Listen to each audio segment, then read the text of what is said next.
On the internet, I feel like it's getting worse and worse, the hate and the amount of like comments that are really like straightforward and sometimes even a little bit mean.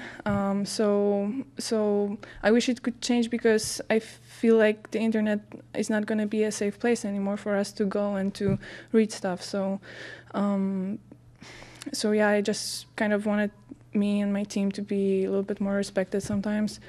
But I also know that I'm not going to have 100% influence on what people are going to think or write. I just think the world and the internet could be a better place if we all kind of work on that. How do you feel you've evolved as a problem solver kind of over your career, and in a moment like this when you were down, with the double break at the start, did you feel how calm were you? How focused were you on finding a solution? Well, for sure, in the first set, I was a little bit confused, and I couldn't really cope well with the conditions and the wind, and also, it was really loud from the stadium on this court, and who we just finished, he won, so I heard everything that was going on there, and I needed time to kind of just, focus on what I have to do, and I knew that I'm gonna have a second set to reset, and I did a lot of, and I just analyzed what I need to do in a changeover, and for sure I played like more safely and not too risky, because I knew that with that wind I can't control everything sometimes when I play my shots. And just to follow up what you said before, I know you like at big tournaments sometimes you don't look at your phone. How difficult is it to ignore what everyone says, especially if you're saying like people are emailing your team and stuff? Well, I'm trying not to look, but I'm also, posting a lot of stuff. So you're always kind of gonna see that. The thing is that I'm putting a lot of energy to not, for it not to kind of hit it too deeply. But I just realized that, sometimes people that I don't know if they're my fans or not, but obviously they want me to play better. They cause me to really kind of waste a lot of energy to ignore them, and it's just unnecessary, because I know how much work we are putting and how much everybody sacrifices, me and my team, and yeah, as I said, I wish people could also see that and not judge straightforwardly. The subject of problem solving, do you enjoy a three-set? Do you enjoy playing three-setters? Do I enjoy playing three-setters? Well, obviously I would love to play two-setters, but for sure today it wasn't easy. The conditions were tricky with the wind, and I didn't play a lot of matches on that stadium, so I also needed to kind of get used to it visually. But I'm happy that I problem solved, and in second set and third I played much better and much more solid game. But for sure, yeah, seeing everything that's going on the internet after,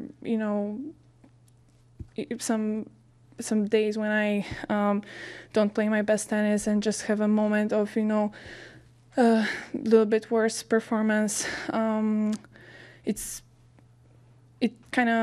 I feel that world would be such a better place if we didn't judge each other so quickly and write that. It's not only, in the public area, but also emails that I get, messages, and my team as well, actually, which is pretty crazy. So that's why I wanted to kind of speak out about that. You think you hit over 20 on first year in the first set, but then you hit like 10 for the rest, less than 10 for the rest of the match. So in terms of that adjustment, just from a technical perspective, is that just bigger targets? Is it slowing down the racket, not going for much? Like, how do you make that adjustment? Kind of, I started working with the wind, and I didn't really focus about the tactics that I had at the beginning, because it was hard for me to actually make it work. So I just played how I felt I should in that wind. And in the first set, I mainly focused on what my tactics was, and in these conditions, I kind of should just play with the wind. Speaking of making adjustments during the changeover, you are reading some notes during the changeover, and sometimes you are writing some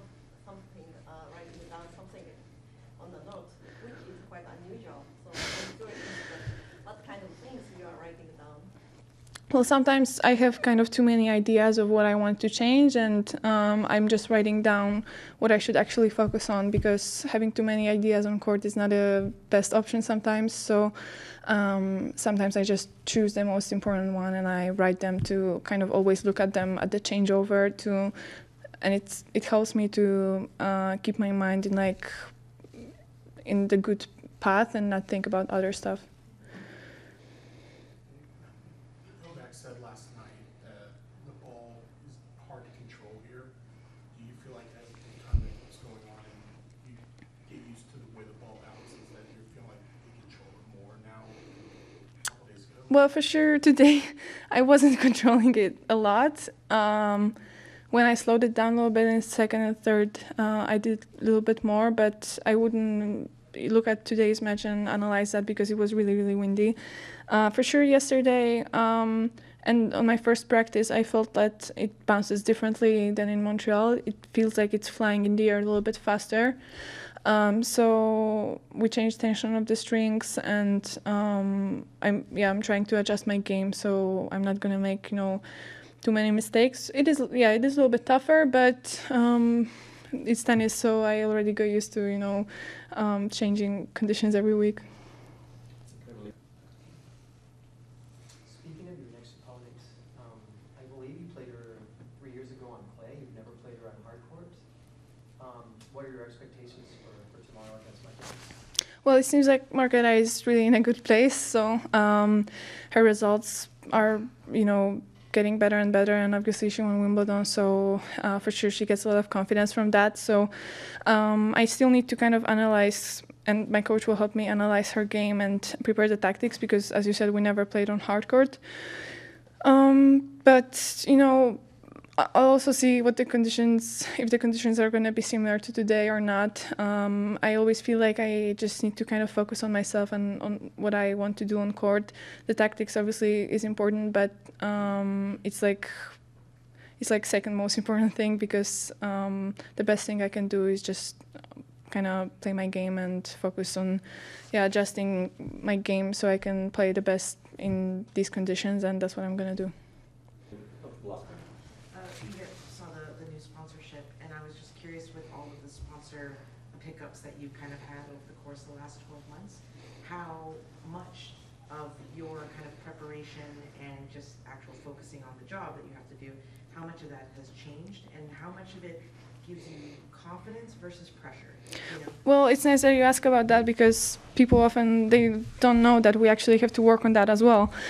And I remember, signing my first sponsorship deals in 2019 and 2020, and how much pressure it put on my shoulders. And not everybody understood, honestly, because people thought that, even people kind of close to me sometimes, my family, they thought that it's gonna, give me wings to, and I'm gonna be just proud and play my best game, but sometimes you feel like you need to perform better because they believe in you, and you're representing them. So I really needed to work on that hard, and I did that, and I'm over it. I'm just really happy that I work with such a great companies, and they want to be together with me on that journey, and it's pretty amazing. We did a lot of progress in terms of what my management team is doing, and also how I put that together with my tennis and what I do on court, and also people that I work with every day also help with that a lot. So I'm just really happy that I have these companies behind my back, and they are believing in me. And I would say it doesn't have a bad influence on me. It did before, when I was younger and I just didn't understand a lot of stuff, but I really worked hard to change that, and now it's just great. Hey, Chris Ganbari, Dallas, Texas. Iga Swiatek basically saying for people to be more kind and show more love. What happened today was Swiatek was playing Zheng in the Cincinnati Open. This is a warm-up tournament for the U.S. Open, and She lost the first set and apparently got a lot of hate for that, and then went on to end up winning the match. The internet is obviously a visceral place, an angry place. It's kind of like in the U.S., people have road rage on the highways. Same thing with being behind the keyboard or typing comments on your phone. People can get pretty nasty. So I think Swiatek is over it and is kind of calling that out. It's kind of the price you pay, I guess, when you're as popular as Swiatek. But definitely we want to show her some love, and hopefully I'm showing her in my small YouTube channel here, Best Muscle Video, showing her some love. It was great to hear her speak today. Of course, these post-match press conferences are mandatory, and she always does a classy job taking questions from reporters. She really, when I look at Swiatek, I was thinking about this the other day. It's pretty hard to notice that she's only 21 years old. She really acts like she's 35, 40 years old. So she's got a great head on her shoulders, and we love her so much in all around the world, and support her and her wonderful country, Poland, which I've never been to before, but maybe someday I will visit there. Swiatek is going to be in the quarterfinals tomorrow in the Cincinnati Open, and who knows what will happen during that match. Obviously, the favorite, I should say, is in that match is Iga. So we'll see what happens there, and then about 5 days from now, we'll get the U.S. Open, which is going to be super fun to watch, especially from here in the U.S. Obviously, the U.S. Open is played in New York. Right now, I'm in Texas right now, in Dallas, Texas, just an hour behind from New York, and it's always such a wonderful event watching the U.S. Open. Who is going to take this one? Last year, Jabeur and Swiatek played in the U.S. Open final. Swiatek, of course, winning that one, and a lot of players to watch. The big three: Rybakina, Sabalenka, Swiatek, Pegula coming on really well. Who knows? Every time Coco Gauff plays in the U.S. Open, it's always such a big deal in this country, here in the U.S. There's even some interesting times where Swiatek and Coco will be playing at the same time on two different courts, and the coverage will be in the U.S. on television will be on Coco, and they'll choose to maybe not air Swiatek's match. So Coco gets a lot of love in the U.S., and rightfully so, because she's American. But I'm not even sure if Gauff is ranked in the top 10 right now, but certainly a very likable player as well. I love Gauff. Really, all the players are great, and like Swiatek says, I love to show all the players on the women's side, on the men's side, a lot of love, because it's like art, swinging the racket, getting the ball over the net, getting the ball in between the lines to win the point. It's like watching art, and these players are so talented. So we'll see what happens tomorrow. Just take it one day at a time. Swiatek in the quarterfinals in the Cincinnati Open, better known as the Cincinnati Masters, I think. It's an annual event over there in Cincinnati. They get that tournament pretty much every year. I actually don't think Swiatek did too well in Cincinnati last year, respectfully saying. So she's doing better this year in this one. I want to say last year she lost to Madison Keys in Cincinnati, but don't quote me on that.